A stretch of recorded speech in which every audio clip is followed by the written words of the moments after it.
네, 오늘 살펴볼 말씀은 요한계시록 21장 4절부터 6절까지 말씀입니다. 요한계시록 21장 4절부터 6절입니다.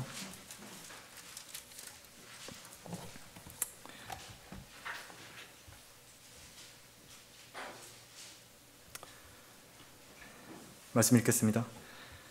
하나님께서 그들의 눈에서 모든 눈물을 닦아내시며 다시는 사망이나 슬픔이나 울부짖음이 없고 고통 또한 없으리니 이는 이전 것들은 다 사라져 버렸음이라고 하더라. 또 보좌에 앉으신 분이 말씀하시기를 보라 내가 만물을 새롭게 만드노라 하시고 내게 말씀하시기를 이 말씀들은 참되고 신실하니 기록하라 하시고 또 내게 말씀하시기를 다 이루었노라 나는 알파와 오메가요 시작과 끝이라 내가 목마른 자에게 생명수의 샘을 값없이 주리라. 본향이 어떤 곳인지 잊었는가? 라는 제목으로 설교하겠습니다. 성경에서는 눈물을 흘렸던 많은 인물들이 나옵니다.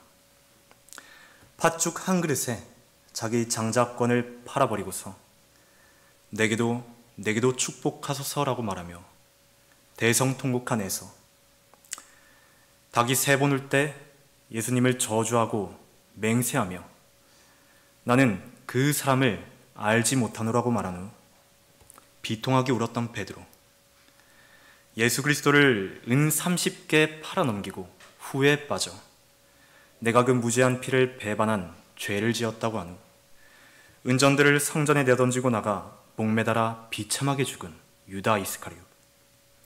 그러나 그 중에서도 가장 슬픔과 가까웠던 인물이 누구였을까요? 바로 우리를 위해 슬픔의 사람이요 질구에 익숙한 사람이 되신 주 예수 그리스도이십니다. 우리 또한 오늘날까지 얼마나 많은 눈물을 흘려왔고 후회하고 분개하고 두려워하고 또 더러웠고 악했습니까? 우리는 언제쯤 이 비참한 사망의 몸에서 벗어날 수 있을까요? 본문은 그 결말을 약속합니다. 눈물이 없는 곳 새 예루살렘에서입니다. 우리의 번영은 첫 번째로 모든 것이 지나가 버린 곳입니다. 4절 보십시오. 하나님께서 그들의 눈에서 모든 눈물을 닦아내시며 다시는 사망이나 슬픔이나 울부짖음이 없고 고통 또한 없으리니 이는 이전 것들은 다 사라져 버렸음이라고 하더라. 모든 점에서 우리와 마찬가지로 시험을 받으신 예수 그리스도께서는 우리의 연약함을 동정할 수 없는 분이 아니시죠. 우리가 흘리는 수많은 종류의 눈물들을 하나님께서는 이해할 수 있고 또 공감할 수 있으신 것입니다. 예수께서 우시더라. 바로 나사렛 무덤 앞에서 우신 것처럼 말입니다. 그러므로 어제나 오늘이나 영원토록 동일하신 대제사장 되신 예수 그리스도를 통해서 담대하게 은혜 보좌 앞으로 나아가면 도우시는 것이죠. 한 방송사에서 심리치료를 목적으로 한 다큐멘터리를 방영했습니다. 그 심리치료의 대상은 7살 된 딸아이를 혈액암으로 잃어버린 한 어머니였습니다. 심리치료는 VR로 진행되었습니다. VR은 쉽게 말해 가상현실입니다. 마치 스키 고글처럼 생겨서 눈에다 쓰게 되면 그 안에는 화면이 보입니다. 우리가 보통 TV를 보면 멀리 떨어져서 화면을 바라보지 않습니까? 그런데 VR을 쓰면 내 눈앞에서 이 화면이 펼쳐 보여지는 것입니다. 마치 내가 그 화면 속으로 들어가 있는 것처럼 느끼게 되는 것이죠. 이 가상현실을 만드는 VR팀은 어머니가 준 생전의 딸의 모습을 남긴 사진과 영상들을 받아서 분석을 합니다. 그 분석한 정보를 토대로 가상현실 속에서 딸을 만들어냅니다. 얼굴도 목소리도 똑같고 심지어 걸음걸이부터 사소한 습관들까지 흉내내서 딸을 그래픽으로 만들어낸 것이죠. 마침내 엄마는 떠나보낸 딸을 VR을 통해 재회하게 됩니다. 가상현실 속 딸은 어머니에게 이렇게 말하고 있었습니다. 엄마 어디 있었어? 나는 엄마 많이 보고 싶었어. 자신의 딸과 똑같은 음성을 들은 엄마는 더 이상 이성이 작동하지 않는 것 같았습니다. 그녀는 하염없이 눈물을 흘리기 시작했고 인해 한 번만 안아보고 싶다며 딸에게 다가갑니다. 그리고 딸을 끌어안기 위해 손을 뻗습니다. 그러나 아무리 뛰어난 기술력으로도 그 촉감만은 재현해내지 못했습니다. 그녀는 그저 허공에다 손을 휘저으며 눈물을 흘릴 뿐이었죠. 그래픽이란 것을 알면서도 엄마는 잡히지 않는 딸의 머리를 자꾸만 쓰다듬으려 했습니다. 그 모습이 참 잔인했고 또 충분히 이해가 되는 것 같았습니다. 우리가 흘리는 눈물 중에서도 특히 사별의 슬픔으로 흘리는 눈물만큼 더 아픈 눈물이 있을까요?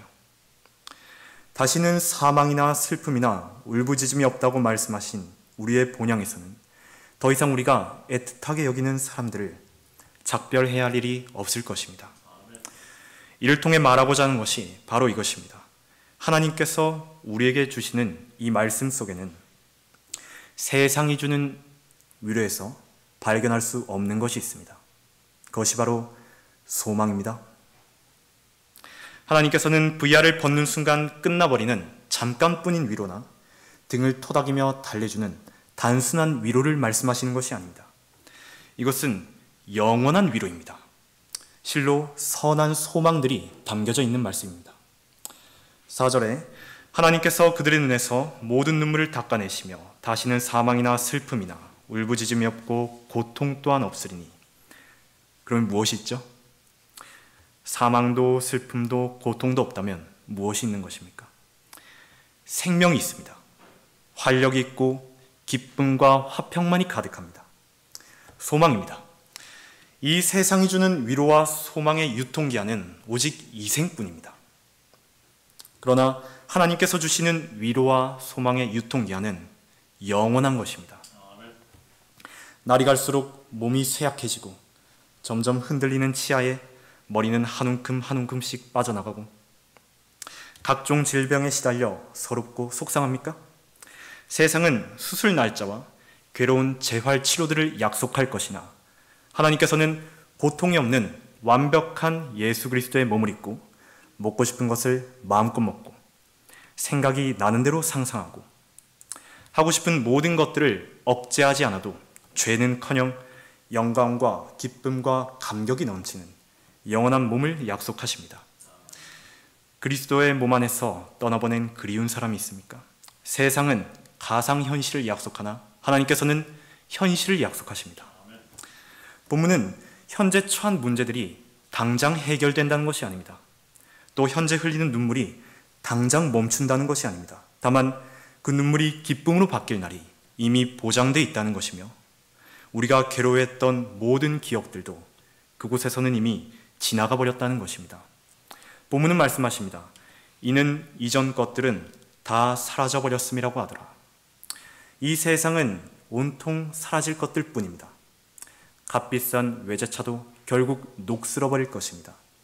우리가 입고 있는 아름다운 옷, 슈트, 원피스, 자켓, 구두 좀 먹게 됩니다. 아파트와 주택이 전세든 월세든 매매든 불탈 재료로 쓰일 뿐입니다. 이것들은 모두 흔적도 없이 지나가 버릴 것들입니다. 이처럼 불타 사라져 버릴 세상을 거슬러 올라가기 위해 필요한 것은 비단 좋은 체력뿐만이 아니겠죠.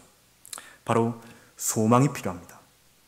이 말씀 속에 담긴 소망의 힘은 단조로운 일상을 버티게 하며 고난과 역경이 닥칠 때 다시 일어나게 만드는 힘을 지니고 있습니다. 여러분은 이 세상이 곧 불타 사라져 버릴 때 돌아갈 본향이 있습니까? 여러분은 이 본향의 소망을 간직하셨습니까? 그렇다면 하나님께 감사를 드리십시오. 하나님께서 마련하신 이 위로는 영원한 위로이자 실로 위대한 소망인 것입니다. 우리의 본향은 두 번째로 모든 것이 재창조된 것입니다. 5절 보십시오. 또 보좌에 앉으신 분이 말씀하시기를 보라 내가 만물을 새롭게 만드노라 하시고 내게 말씀하시기를 이 말씀들은 참되고 신실하니 기록하라 하시고. 여러분은 해가 질 때 하늘이 빨갛게 물들어가는 것을 보고 감동한 적이 있습니까? 하늘이 찢기는 듯한 천둥 소리를 듣고 가슴이 두근거렸던 적이 있습니까? 배를 타고 나가 수평선이 보이는 뻥 뚫린 바다를 보고 마음의 웅장함을 느끼거나 다채로운 색감으로 빛나는 도시 야경을 보고 입을 벌려 감탄한 적이 있습니까? 우리가 하나님께서 지으신 자연과 이런 작품들을 보고 마음의 감동을 느낄 때면 항상 이것을 기억해야 됩니다. 이 모든 것들이 바로 우리 본향의 맛복이라는 것입니다. 5절에 보라, 내가 만물을 새롭게 만드노라. 광활하게 펼쳐질 새 하늘들과 새 땅을 노니며 하나님께서 창조하신 아름다운 광경을 보고 마음이 설렘으로 가득 찰 그날을 상상해 보십시오. 보라, 내가 만물을 새롭게 만드노라. 절뚝이는 발이 마음껏 뛰어다니고 벙어리가 노래를 부르며 소경은 눈이 뜨이고 탁 트인 새하늘을 보며 찬양하는 것을 상상해 보십시오. 보라, 내가 만물을 새롭게 만드노라. 우리의 허리는 곧게 펴지고 피부의 주름들은 감쪽같이 사라질 것입니다. 그저 완벽한 몸을 입고 하나님께서 지으신 신기한 곳들을 빛보다 빠른 속도로 탐험하는 것을 상상해 보십시오. 보라, 내가 만물을 새롭게 만드노라. 우리가 입은 빛나는 의복은 헤어지지 않을 것입니다. 우리가 밟고 있는 곳은 순금으로 된 도성일 것이며 우리가 쓴 면류관에 박혀있는 보석들은 마치 별처럼 빛날 것입니다. 해와 달도 필요 없습니다. 더 이상 어두운 밤도 오지 않습니다. 하나님께서 그곳에 빛이 되시기 때문입니다. 보라, 내가 만물을 새롭게 만드노라. 성경에서만 보았던 내가 사랑하는 인물들을 실제로 보고 간증을 나누며 기쁨과 감격이 끊이질 않는 본향을 상상해 보십시오. 그리고 이 모든 것들은 바로 저 위에 있는 것들입니다. 바로 우리의 보물이 있고 예수 그리스도께서 계신 거룩한 도성 새 예루살렘에 있는 것입니다. 본문은 말씀하십니다. 이 말씀들은 참되고 신실하니 기록하라 하시고, 이것은 우리가 믿든 믿지 않든 반드시 이루어질 현실인 것입니다. 사람들은 이곳 하늘나라와 본향에 대해 듣는다면 현실을 직시하라고 말하거나 황당하고 유치한 이야라고 말합니다. 그러나 성경은 이곳을 거룩한 도성 곧 새 예루살렘이라 말씀하시며 우리는 이 말씀을 진리라고 부릅니다. 우리는 그곳으로 갈 것이며 아무도 우리의 기쁨을 빼앗지 못할 것입니다. 그런데도 사람들이 말하기를 그가 온다는 약속이 어디 있느냐 하겠지만 하나님께서 우리를 이리 올라오라 부르실 때 우리는 그곳으로 갈 것이며 아무도 우리의 눈에서 눈물을 흘리게 하지 못하게 될 것입니다. 무엇이 여러분들을 좌절하게 만듭니까? 무엇이 여러분들을 우울해하게 하고 낙심하게 만듭니까? 무엇이 세상 사람들 앞에 고개 숙이게 만듭니까? 심지어는 하나님을 원망하기까지 하고 이 땅만을 바라보게 하십니까? 여러분은 본향이 어떤 곳인지 잊었습니까? 우리는 오직 이생뿐인 원주민이 아닙니다. 소망도 희망도 없는 방랑자가 아닙니다. 우리는 이 땅 위에서 타국인이고 순례자라고 고백해야 되는 것입니다. 우울하고 낙심한 마음속을 본향의 소망으로 가득 채울 때입니다. 약해진 무릎을 딛고 일어설 때인 것입니다. 우리의 본향은 세 번째로 모든 약속이 이루어진 곳입니다. 6절 보십시오. 또 내게 말씀하시기를 다 이뤘노라. 나는 알파와 오메가요 시작과 끝이라. 내가 목마른 자에게 생명수의 샘을 값없이 주리라. 이 구원의 선물인 생명수의 샘은 요한복음 4장 14절에서도 볼 수 있습니다. 내가 주는 물을 마시는 사람은 누구든지 영원히 목마르지 아니하리라. 그러나 내가 그에게 주는 물은 그 사람 안에서 영원한 생명으로 솟아오르는 샘물이 되리라고 하시니라. 하나님께서는 구원받지 못한 죄인들에게 구원을 받고 이 새 예루살렘을 반드시 소유하라고 본문은 초청하고 있습니다. 하나님께서는 모든 사람이 이곳에 오기를 바라십니다. 제가 하나 아파트 광고를 본 적이 있습니다. 아파트 광고를 한번 본 적이 있습니다. 그 광고 속에서는 유명한 영화배우가 나와 이렇게 말을 합니다. 왕길역에 있는 세상에서 가장 특별한 도시 로열 파크시티. 그 광고 속에는 8m 높이의 문줄을 비롯해 높이가 235m에 달하는 유럽식 중앙정원이 있고 또 아파트 내부에는 호텔 스위트룸을 연상케 하는 대형 마스터룸과 고급 가구들이 들어섰습니다. 그런데 만일 누군가가 와서 자신이 값을 치르고 산 이 왕길역 아파트의 분양권을 아무런 값 없이 여러분에게 준다고 한다면 여러분은 받으실 것입니까? 벌써부터 본향이 어딘지 잊었습니까? 저는 넙죽 받을 것입니다. 반드시 받아야 되는 것입니다. 아무런 값 없이 마련된 아파트지 않습니까? 하물며 한낱 아파트 한 채와 비교도 안 되는 새 예루살렘에 마련된 저택의 분양권이 아무런 값 없이 마련되어 있다면, 또 그 사실을 모르고 있다면 그것보다 비참한 일이 더 어디 있겠습니까? 오히려 영원한 불길 속에서 울며 이를 갈고 있을 지옥의 분양권을 받은 줄도 모르고 태평하게 살아가는 사람들을 볼 때 하나님의 마음이 어떻겠습니까? 심지어 우리가 그런 것들을 부러워하고 있다면 어떻겠습니까? 이 세상의 아름다운 자연과 작품들이 우리 본향의 맛복이라면 이 세상의 고통과 수치와 저주도 지옥의 맛복일 뿐인 것입니다. 하나님께서는 구원받지 못한 죄인들에게 이 새 예루살렘만큼은 절대 놓치지 않기를 바라시고 초대하시는 것입니다. 잠시 요한복음 14장으로 가보십시오. 요한복음 14장 2절에는 이 기록된 새 예루살렘을 저택이라고 말씀하십니다. 2절에 나의 아버지 집에는 많은 저택들이 있느니라. 그렇지 아니하면 내가 너희에게 말하였으리라. 나는 너희를 위하여 처소를 마련하러 가노라. 이런 말씀을 하신 분께서는 그 다음에 또 어떤 말씀을 하셨는지 보십시오. 4절에 내가 어디로 가는지 너희가 알고 또 그 길도 너희가 아노라 하시니. 여러분은 하나님께서 어떻게 우리를 이 저택으로 처음 초대해 주셨는지, 또 우리가 그곳에 값없이 들어가기 위해 하나님께서 어떤 대가를 십자가에서 치러주셨는지 기억하십니까? 하나님께서는 여러분들이 아버지께로 가는 길을 알고 있다고 말씀하십니다. 여러분은 주님이 계신 새 예루살렘으로 가는 길이 어딘지 알고 계십니까? 여기 혹시 도마 같은 사람이 있습니까? 바로 나는 길이요 진리요 생명이라 나로 말미암지 않고는 아버지께로 올 사람이 아무도 없느니라고 하신 주 예수 그리스도 곧 그분이 길인 것을 우리는 이미 알고 있습니다. 본문은 말씀하십니다. 내가 목마른 자에게 생명수의 샘을 값없이 주리라. 초대의 대상은 목마른 자입니다. 갈증을 느끼는 자들입니다. 그들은 하나님께서 마련해 주신 본향의 위로와 영생을 맛보지 못한 채 갈증을 느끼고 있습니다. 죽으면 모든 것이 끝나버린다고 믿는 사람도 절망과 좌절을 툭툭 털고 다시 일어나 꾸역꾸역 살아가고 있습니다. 하물며 죽어도 다시 살아날 수 있다고 믿는 우리들은 왜 그것을 주저앉아 보고만 있겠습니까? 오히려 그런 사람들에게 다가가야 할 사람이 바로 여러분이 아닙니까? 하나님께서는 여러분들이 그 누군가에게 다가가기를 원하십니다.